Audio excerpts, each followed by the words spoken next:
The movement for liberation here in this borough was born, in fact, out of pain, inequality, prejudice, discrimination, where people rose up and said no, marched and said no more, and insisted on equality. People have been marching and insisting on full equality ever since 40 years ago. And there's always a new generation who continue to rise up and insist on nothing less than full equality. People who said we will never settle for less than full equality. They're the shoulders that we gather on this night. And it's great to say, welcome again.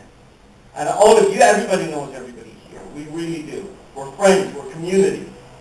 We work together on the streets to make history, to bring about change right here in this borough. And I'm very proud that of people, in fact, people have said there's people who arrive here from all over the world. And of course, from from the earliest days of the movement, there's been organizing here, right here. And it's so great on this historic night, because it is, that we welcome Cleve Jones. And we gather people who've been organizing to travel to Washington and to bring the message that we've been bringing for over 40 years, nothing less than full equality. It's incredible also on this night to actually gather and to celebrate and honor and invite to the podium, one of the most extraordinary leaders of our movement right here in the borough, Daniel Dromm, who just in the past couple of days was elected as city council member to be. It's great to be here, and it was in fact a great victory. And as Brendan said, we've had a rich tradition of history in terms of our movement here in the borough.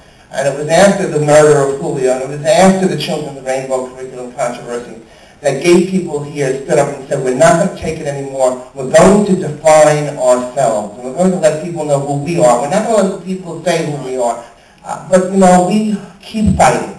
And I think that's what tonight is really all about, is that the fight has not ended. And I think that's why we're so lucky to have someone like Cleve Jones here with us tonight to help us keep that movement alive and help us keep pushing that forward.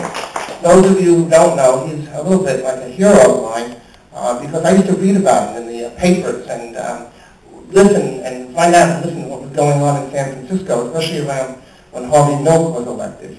And one of the big battles that Cleve fought, along with Harvey Milk, was a proposition that would have outlawed any teachers who were gay, from teaching in the public school system. And that was something that always hit home to me because I knew I was headed in the direction. I wasn't a teacher quite yet. I think in 1977 I was just graduating college.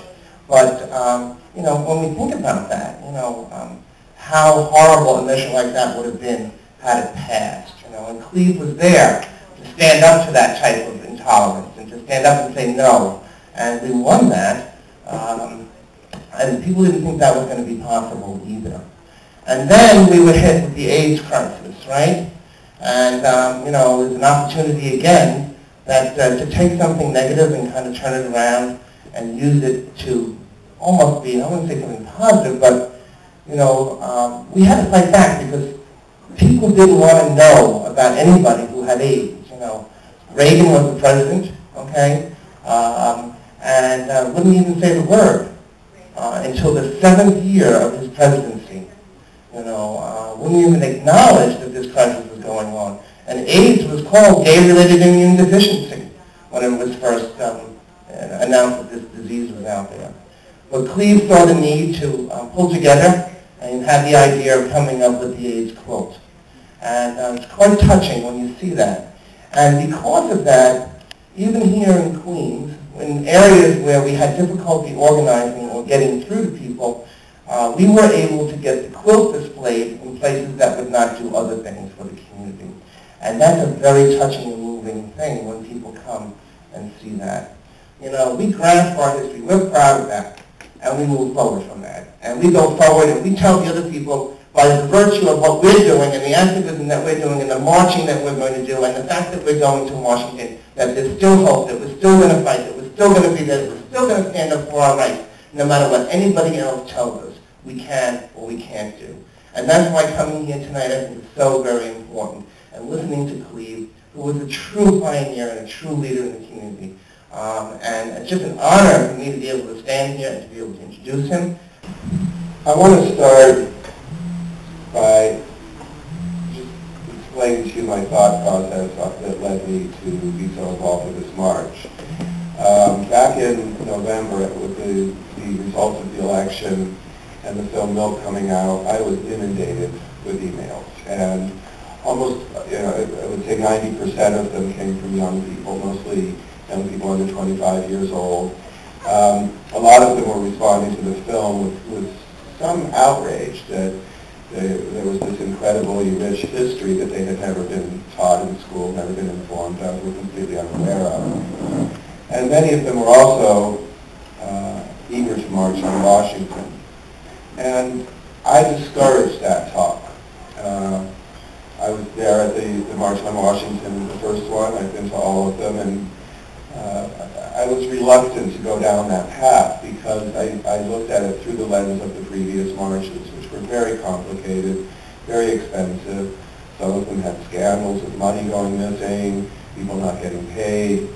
And this was the time before the internet, and so the process of coming up with the list of demands and the speakers and all of this was very cumbersome. It required statewide meetings and regional meetings and national conferences. And I think that all of the marches have been useful to varying degrees. I think the 87 march was particularly useful.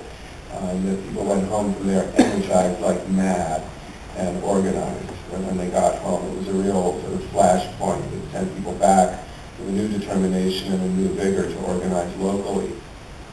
But right through the fall and into December, I was actively discouraging people from taking on the March on Washington. Another big part of that was that I had such high hopes for the new administration. And one of the ironies of November for me was that during the last weeks of the campaign season, I chose to leave California and did not campaign against Proposition 8. I went next door to Nevada, which was a crucial state, and we won. Nevada went blue. So during those weeks when most of my friends were campaigning against Proposition 8, I was walking precincts in Sparks and Reno, Nevada, and doing fundraisers in Las Vegas. And it was a bitter pill to swallow to come home and listen to the robocall that was recorded on my answering machine at home.